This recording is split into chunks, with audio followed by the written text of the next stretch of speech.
From MTN News, this is Montana This Morning. Good Thursday morning. Welcome to Montana This Morning. It is 6 o'clock on this Christmas Eve on Victoria Hill. Thank you so much for getting your day started with us. And no, he's not invisible. Ed is in fact here. He's just getting all decked out for the holiday. Wow, just when I thought I was being festive with a green dress, Ed goes and does this. Well done, sir. Well done. I like it. Just in case anybody's wondering, I didn't lose a bet. You didn't lose a bet. He willingly did this. He's just that much into the Christmas spirit. And I love it. Well, my antler ears are telling me to take a look at the first interstate ICAM as we get rolling here for today. As we see some of the wind blowing as we take a look down towards Moss Mansion. And that wind is going to be part of the day. 27 right now, a gusty wind at 32 miles per hour. And regionally, we've got temperatures that are going to stay well above average. Now, yesterday, the average temperature, the 35, we hit 36. And the low is typically at 17. We're at 16, so that's about as close as you can get. Temperatures also offset by some of that wind yesterday, but we're already seeing some of those strong gusts even now this morning. And some of those winds were kicking up even across the eastern plains and into the Dakotas yesterday at over 40 miles an hour. 45 miles an hour for you in Sheridan, 47 in Miles City, along with that 51 mile per hour gust in Livingston. Now, Livingston, you're seeing some of those winds still picking up here this morning, but we'll see off and on winds through the day. Livingston, Big Timber, Harleton, Billings, maybe 35 to 45 mile per hour winds. But check out the mix of temperatures, anywhere from 0 this morning in Butte, 8 for you in Warland, to the 30s, 35 right now in Jordan, and 34 for you in Cody. Good morning to Livingston. You're at 26, 32 in Sheridan, 34 in Miles City. Those are all pretty mild, but it's colder into the Bighorn Basin as we get rolling for today, into the single digits and teens with the 20s and 30s across much of the rest of the area. Temperatures could easily make upper 40s to around 50 today, but we're dealing with periods of wind here on Christmas Eve. And Santa is already hard at work. This is the NORAD Santa tracker, and it gives you the ability to move around the screen and zoom in and stuff. And check out Santa. He's staying safe this holiday. Right there. Oh, wow, that's cool. He's wearing a mask. Yeah, that's so cool. So, yeah, you can get on there. It's NORADSanta.org and check it out with the kids. He's flying over Russia right now, and he's approaching the 700 million gift mark. Wow. So, yeah, lots of gifts delivered. But one of my favorite views is getting up close with the reindeer and watching their little legs fly over. It's so cool. One time my cats jumped over me when I was laying on the couch like that, and they just reminded me of little reindeer. But Rudolph leading the way in the front, and Ed leading the way in weather. I'll try to lead the way in news. How about that? How about that? All right. Thanks, Ed. Thanks. Our top story this Thursday morning, the Moderna vaccine is officially in Montana. That means many of the state's smaller hospitals and medical centers now have access to the shots. In Livingston, the town's hospital was given 400 doses of the vaccine, enough for every employee who chooses to get one. Dr. Scott Coleman was the first person to be vaccinated. The CEO of Livingston Healthcare says 2/3 of their employees will join him. Coleman stepped to the front of the line and hopes all Montanans will follow. What we're going to do today, I genuinely hope, helps to bring confidence and helps some folks that are on the fence about getting a COVID-19 vaccine to maybe lean toward taking that step.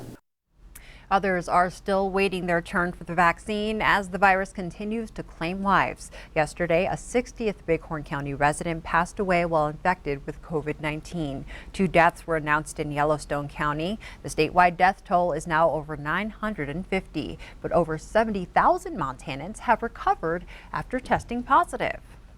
Despite spiking COVID-19 death tolls and dwindling ICU beds, many Americans are hitting the road in the last weeks of 2020. AAA projects about 85 million people in the U.S. may travel through January 3rd. That's actually down almost 30% from last year, but experts continue to warn against large gatherings. The CDC advises holiday travelers to get tested for COVID-19 3 to 5 days after their trips and limit non-essential activities for a week.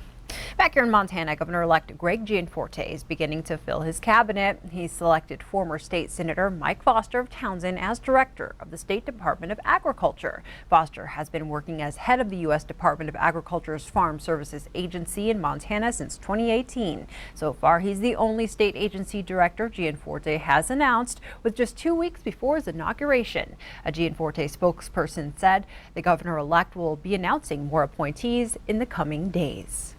In national news, President Trump has pardoned more people this week, including some who went to jail because of the Russia investigation. CBS's Deborah Alfarone is on Capitol Hill with details on that, as well as the latest on the coronavirus relief package.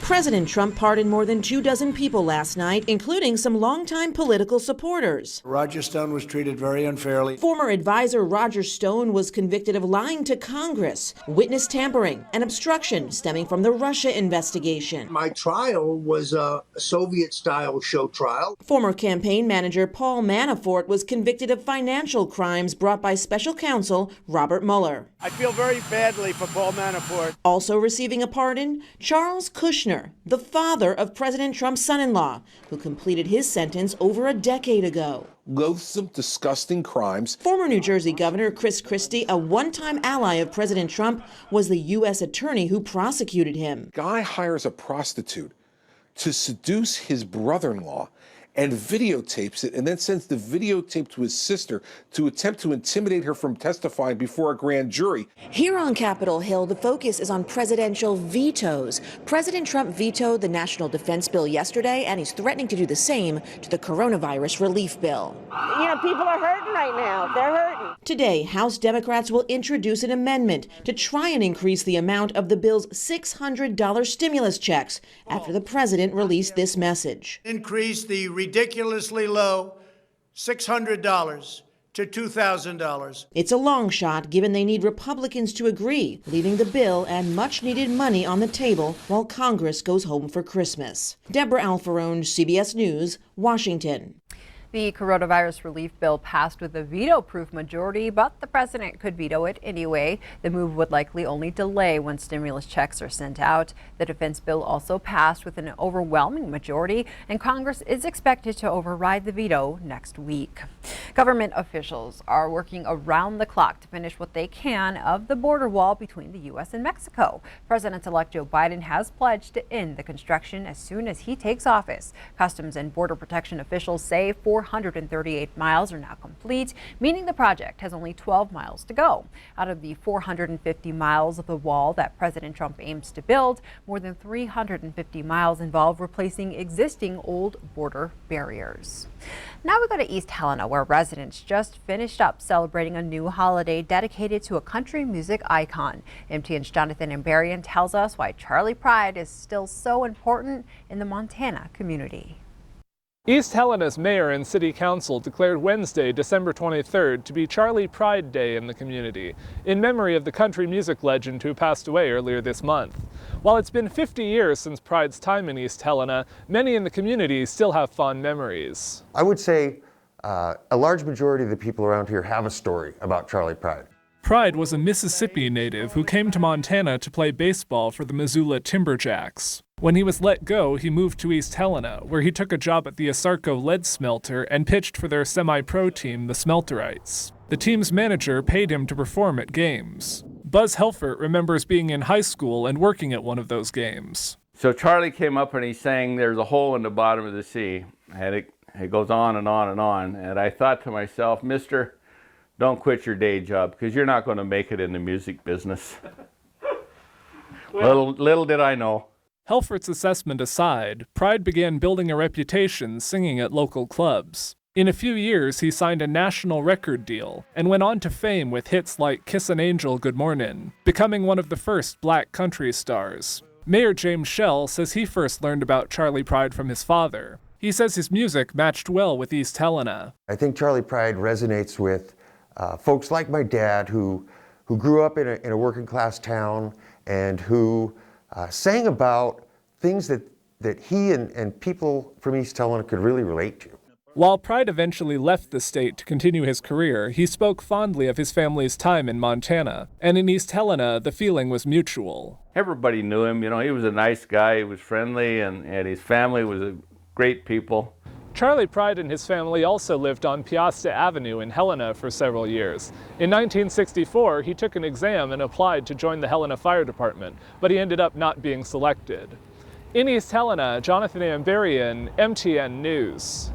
Thank you so much, Jonathan. The Christmas spirit is spreading in Lockwood, Laurel, and Billings. Santa will be flying over starting at 5:15 tonight with the help of Billings Flying Service. The family-owned company has coordinated the Santa flyover since 1980. This year, a third generation will step into the cockpit of the Black Hawk helicopter. 19-year-old Ashley Blaine will follow in the footsteps of her father and grandfather when she assists St. Nick in tonight's flight. You know, we've been doing it as long as I've been alive, so it would be quite strange not to continue with it. I quite enjoy it. It's a lot of fun. When we're out flying, people will have spotlights. They shine up at us, trying to get us to come over their house. Or it's just neat to see the reaction of the community. We really enjoy it.